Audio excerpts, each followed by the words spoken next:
boy, a gritty win for Oklahoma City in 2 overtimes for the second consecutive game, and it took everybody. Aaron Wiggins, a 20-point night for him. How about Ajay Mitchell, a career night for him as well. And of course, the reigning league MVP, Shai Gilgeous-Alexander, setting a new career high with 55 points.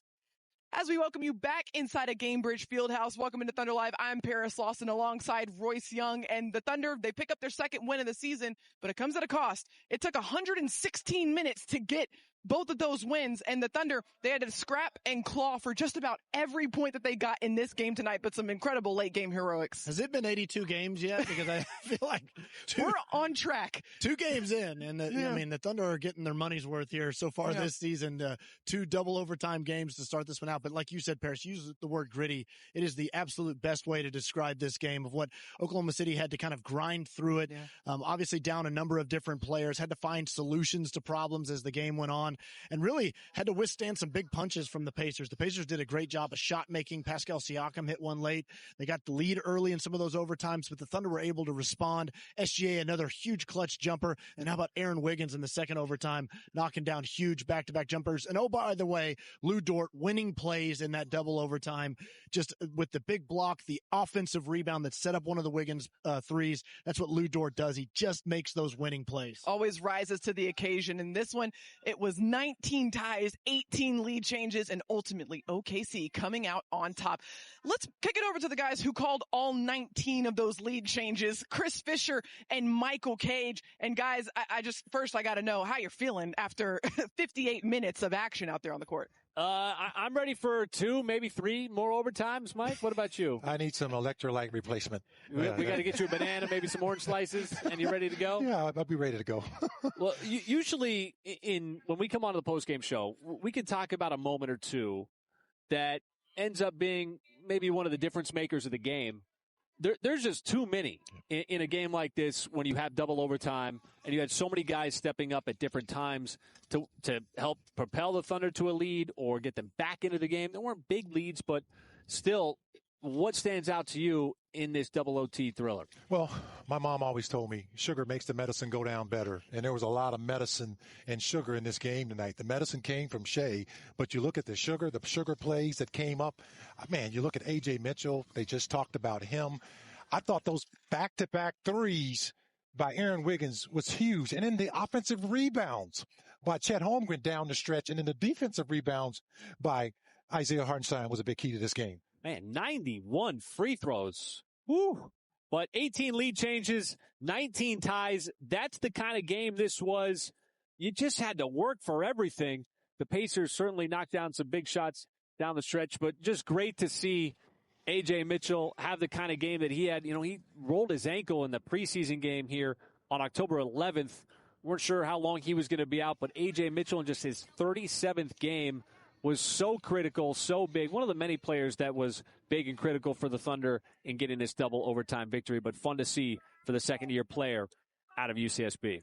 So many great things that we can take away from this game. And Chris and Michael, we appreciate you guys helping us break it down as always. And they mentioned a guy in Shai Gilgeous-Alexander. How about his 55 points? You pair that with the 35 points that he had in the Thunder's home opener, and suddenly this man has 90 points through the first 2 games of this season, really showcasing why he's the reigning MVP of the league. Yeah, still looks like the MVP. Still proves pretty good. Yep. So, I mean, the offseason was short for everybody, and SGA just is picking up right where he left off. But, you know, what was so impressive with him tonight, Paris, is just the way that he was able to keep the accelerator down, the foot on the gas.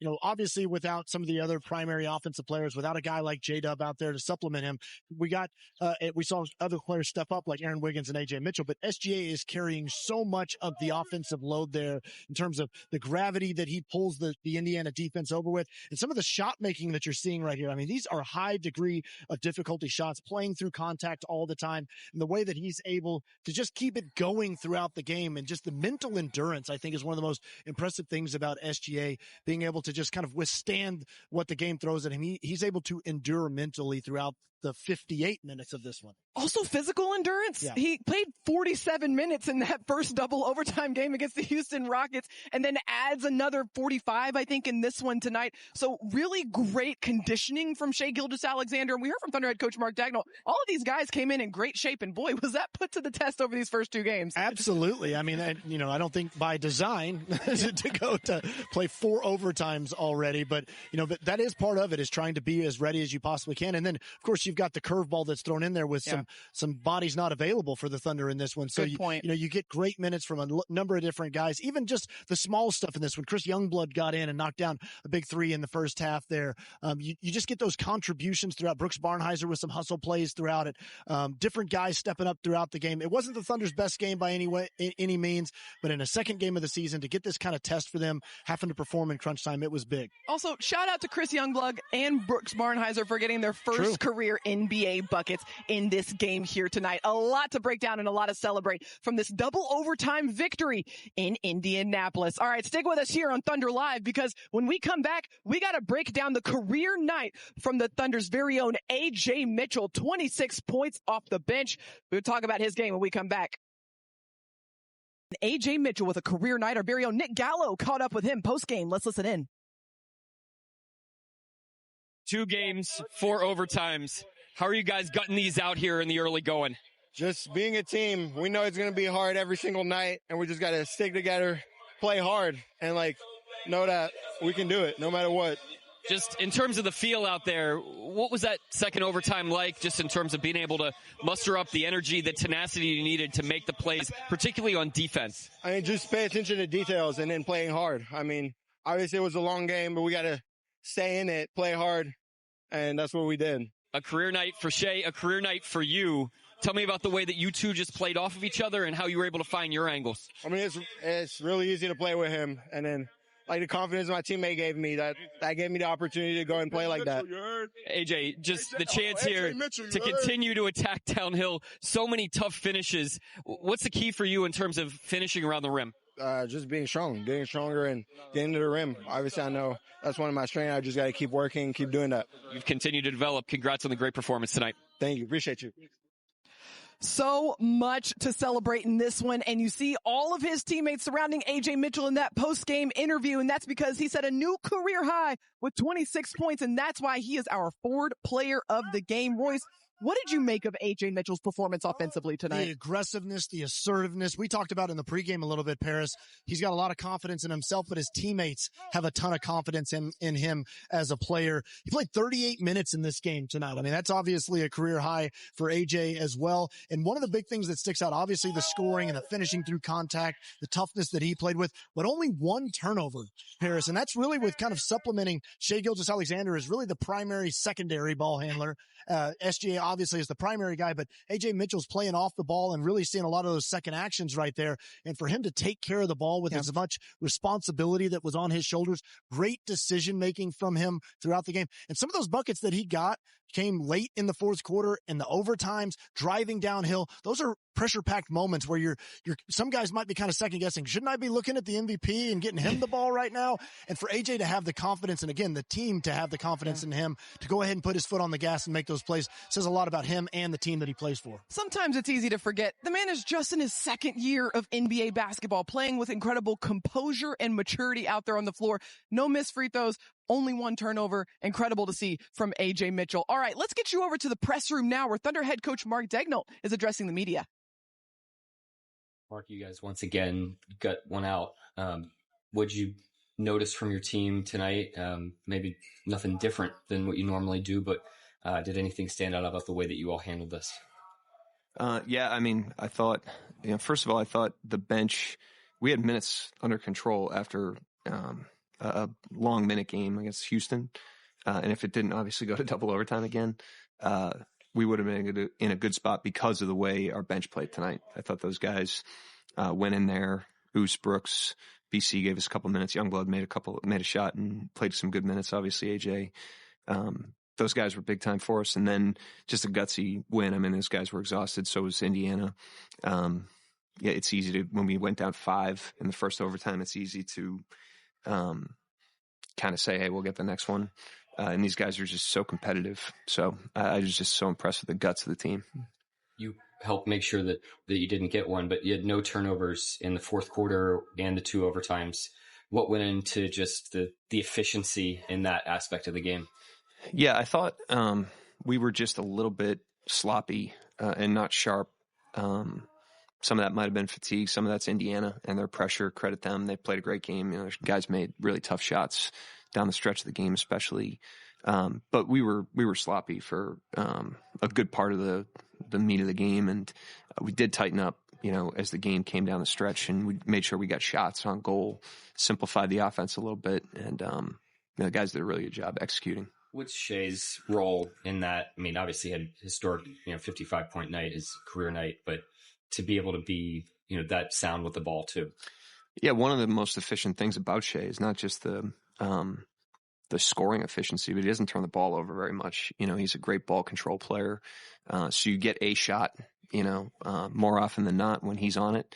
And he was obviously brilliant tonight and had to gut out, he played however many minutes the other night and then turned around tonight and played 45. That's hard to do. And he and Lewis Garden Siakam down the stretch, he was in his 40s again. Like I said, just a really gutsy performance by the team. Not a huge scoring night for Chet, but was battling on the glass. I mean, those little plays like that out of him, just how much did that really add up for you guys? Yeah, the huge offensive rebound there at the end. And then, he's one of those guys. I mean, he's didn't play his best game tonight, but you still want him on the court just because of his competitiveness and his impact. And, he's still growing and learning, and he's probably frustrated with some of the plays tonight, but, we'd rather have him out there, even if he's imperfect. Following that, you went to 2 big men lineup in the overtime. How did you like that matchup? Say that one more time. I'm sorry. You went with 2 bigs in the overtime. How did you like that matchup against an Indiana team who has not a center on the court? Yeah, I mean, we were double big a lot of the night. Some of that was so we could get Jay Wilson minutes. We started Wiggins in both overtimes. And Wiggins he really delivered in the second overtime. He made 2 big threes and was really ready to go. But, it shuts off the rim. It helps us on the glass. There's a lot of reasons to do it, but we need to be flexible and do a lot of different things. I thought the guys did a great job of adapting to whatever we did tonight. I know you said before the game that you're not really surprised at some of the stuff that AJ's been able to do, but the job he's done tonight, these first 2 games, just, what's going to stand out to you or that he's been able to have so much success? Yeah, the play is not surprising to us because like I said, we've seen it. And his teammates, everybody has a lot of trust in him and his talent. I think the steadiness, in these 2 environments, the first night was the opener with the ring ceremony. That place was live the other night. That was kind of a tough game to play in mentally. And then tonight is our first road game in a great road environment. And in both games, he didn't really blink, so we knew, the talent and impact. But sometimes it takes guys a little bit. They seem a little wide-eyed, and that was not the case for him in either of these first 2 games. He obviously doesn't become such a well-rounded player like that without putting in the work. Just how would you describe him behind the scenes in the genuine practices? AJ? Yeah, same thing as the rest of the guys, but great worker, attacks the program, totally professional, steady emotionally, for a young guy. He doesn't get up or down. Great teammate. He's got all the intangibles that you want, and so does the rest of our team. And that's, I think what makes the team have such a great collaboration together is because they're very like-minded, but he fits right in. Just a team that had to play multiple double overtime games just first right off the bat to start the season. How are you guys feeling at this point, like mentally, physically? Like, obviously, I'm sure tired. I feel fine. I haven't played a minute, so we're tired, though. I thought that was evident tonight. Indiana was tired. I mean, even just that game in a vacuum, this was their opener. That was a hard game, so yeah, we're pretty tired, and we're obviously a little banged up too, but you never know which part of the NBA season you're going to have to endure. And obviously that's hitting us right off the bat, but we've got a lot of guys we trust. We'll put the work in to get the recovery done. We'll be responsible with the team, and we'll keep chipping away. What does it look like? All the great players always have the same attitude that they want to get better and better. And Shea's 27, he pointed to the efficiency already, and then how he takes care of the ball.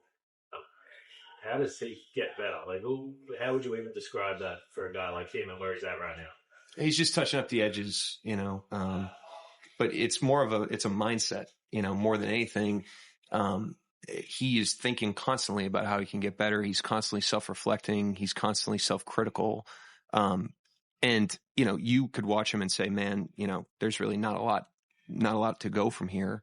But that mindset, I think speaks to a level of humility that you need in competition. He just doesn't get, over his feet at all, mentally. There's a humility to that. And, he's certainly thinks there's a lot of things he can improve on, and there are. But I think what's more impressive is the mindset, despite his success, is he's always looking for every little edge.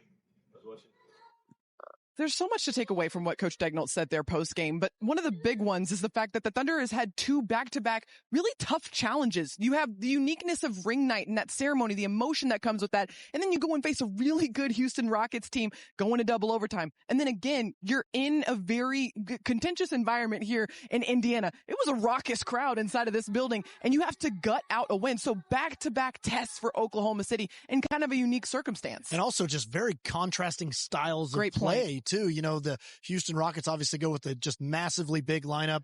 Nobody really shorter than 6'8" or whatever it was. And then the Indiana Pacers are known for some speed and quickness and some smaller lineups. And so it really, Nick Gallo pointed it out on Twitter before the game. It was a great call. This really showcases the adaptability you have to have throughout the regular season, and why really the entire swath of the roster is so important to have a really big diversification of players and talents and skill sets to be able to get through these sorts of things, because you got to turn around now, play a different type of team, because that's how the NBA regular season works. Yeah, hard to believe. This is just game 1 of a 3-game road trip for Oklahoma City. So a lot to work on for Oklahoma City, and 2 more games left on this road trip. And when we come back here on Thunder Live, we'll get you all squared away with everything you need to know about game 2 of this 3-game road trip. Another Eastern Conference opponent, the Thunder, facing off against the Atlanta Hawks in a couple of days. When we come back, we'll get you all squared away. Everything you need to know for that matchup. What a way to kick off this 3-game road trip for Oklahoma City. The Thunder walking away with a 141-135 victory over the Pacers in double overtime. And if that's the start to this road trip, we are in for a treat. Let's take a look at the next 3 games for Oklahoma City. They are going after this to another Eastern Conference opponent. They're going to take on the Atlanta Hawks before rounding out the road trip in Dallas. But that starts a back-to-back for Oklahoma City, because the very next night they're going to be in Paycom Center taking on the Sacramento Kings. And when we talk about Atlanta, you have to talk about Trae Young, the headliner, of course, for the Hawks. His ability offensively, you got to guard him as soon as he steps on the court. Absolutely. Trae Young is a dynamic offensive player. Always said that he's a better passer than he is a scorer. That's really where he's so dynamic and so difficult sometimes, is because he's great at hit-ahead passes out of the deep backcourt. But he also unlimited range, Paris. Some of your pickup points gotta be really, you gotta really be tuned in right there, because once he crosses half court, he's a threat to knock down shots. But one of the things that's going to help him is some of the other players that they've added around him. Kristaps Porzingis, obviously, the big time addition, literally. But then Nickeil Alexander-Walker, Luke Kennard, some of the other players. The Atlanta Hawks have become a lot more dynamic, I think, in terms of their offensive output, but also they're trying to strengthen themselves as a better defensive team as well. Yeah, going to be a really good test for Oklahoma City going up against that Oklahoma native and Trae Young, and of course the new faces, guys like Kristaps Porzingis. And it'll be a little bit of an interesting matchup, because you've got Nickeil Alexander-Walker, who's the cousin of Shai Gilgeous-Alexander. You also have Keaton Wallace, who's the brother of Cason Wallace. So some family ties between the Thunder and the Hawks. Yeah, some familiarity there, for sure, all the way around. And, again, with that type of matchup, it's going to be really interesting, because the Atlanta Hawks have some high hopes for this season. They had a disappointing opener against the Toronto Raptors, gave up 138 points in that game. Again, the Hawks see themselves as an improved defensive team. They got Dyson Daniels, obviously one of the best on-ball defenders in the NBA. But so they're obviously going to be a little bit revved up for this one, going into Atlanta for their opener at home. Likely to play a little bit better game. And they really need to show up a little bit better on the defensive end. Yeah, going to be a good matchup for Oklahoma City. Just a reminder for you, that game tips off at 6:30 p.m. Central Time, but me and Royce will get you started on Thunder Live at 6 p.m. It's also a simulcast game. You can catch it on Channel 9 in Oklahoma City and Channel 6 in Tulsa. And of course, we got you covered here on FanDuel Sports Network as well. But what a game we had here inside of Gainbridge Fieldhouse. The first road trip of the regular season season for Oklahoma City and started off with a bang. Double overtime against the Pacers. We got career highs from Shai Gilgeous-Alexander and Ajay Mitchell, and then NBA buckets for Brooks Barnhizer and Chris Youngblood. The Thunder grit out a double overtime victory, 141-135 against the Pacers. The next test comes in Atlanta. The Thunder are going to face the Hawks out in Atlanta. Be sure to tune in. That game tips off at 6:30 p.m. Central Time. Until then, have a great rest of your night.